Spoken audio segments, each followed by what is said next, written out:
Ելույթով փորձելու եմ անդրադառնալ վերջին օրերին ազգային ժողովում հնչեցված մի շարք թեզերի եւ ելույթների։ Նախ հայկական շահի մասին։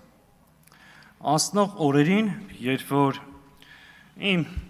դաշնակցական ընկերները կամ ընդդիմության ներկայացուցիչները այս ամբիոնից խոսում էին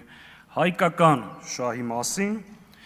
իշխանության որոշ պատգամավորներ շատ հետևողական, մեղադրական տոնով հարցադրում են հնչեցնում, թե ինչու չեք ասում Հայաստանի Հանրապետության շահ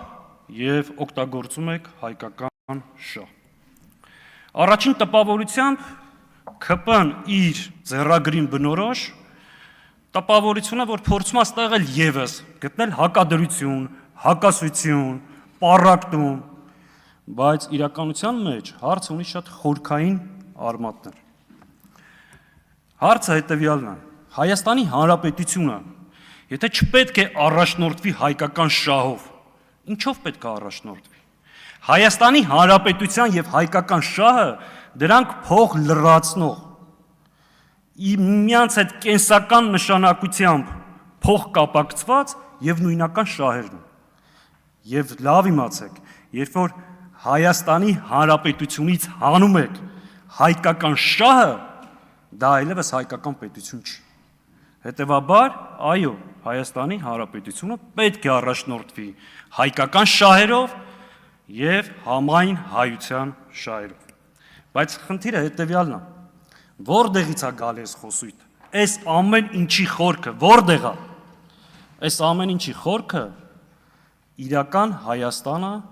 կամ այսպես կոչված 4-րդ հանրապետության մոդելն է։ Ինչ եք ասում դուք։ Դուք ասում եք,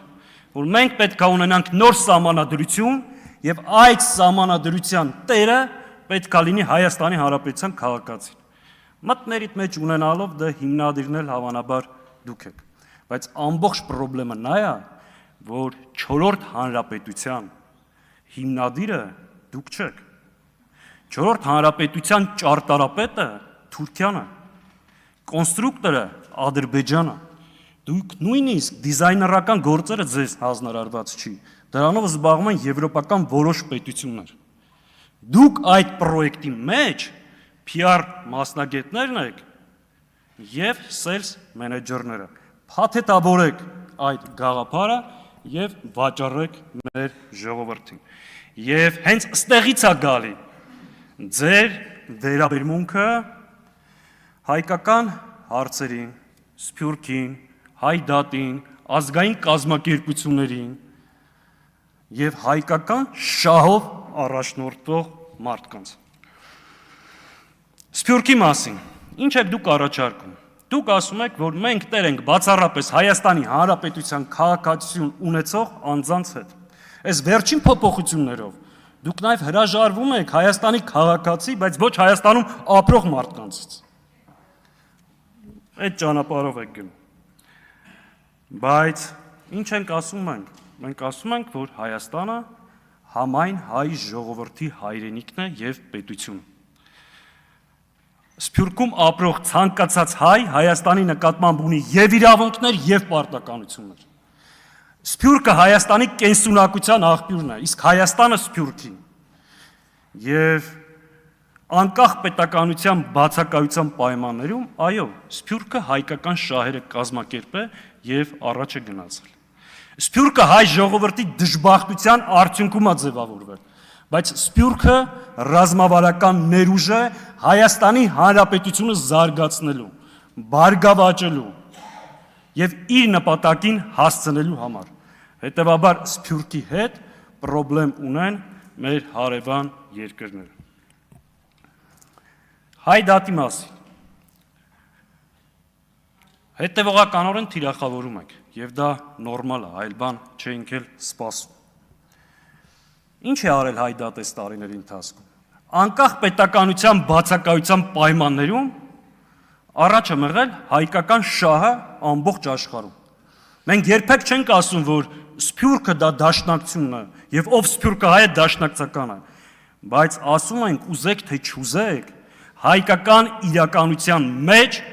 դաշնակցությունը միակ քաղաքական կազմակերպությունն է, որ ամբողջ աշխարհում ունի ազդեցություն եւ անկախ պետականության բացակայության պայմաններում պահպանել է հայ ժողովրդի ինքնությունը, կառուցելով դպրոցներ, մշակութային օջախներ եւ նորից եմ կրկնում, պաշտպանելով մեր դատը եւ այն առաջ տանելով։ Իսկ Հայաստանի Հանրապետության գոյության պայմաններում հայ դատը զբաղվել է Հայաստանի եւ Արցախի Հանրապետության հզորացման աշխատանքներով։ Երբ որ հայ դատը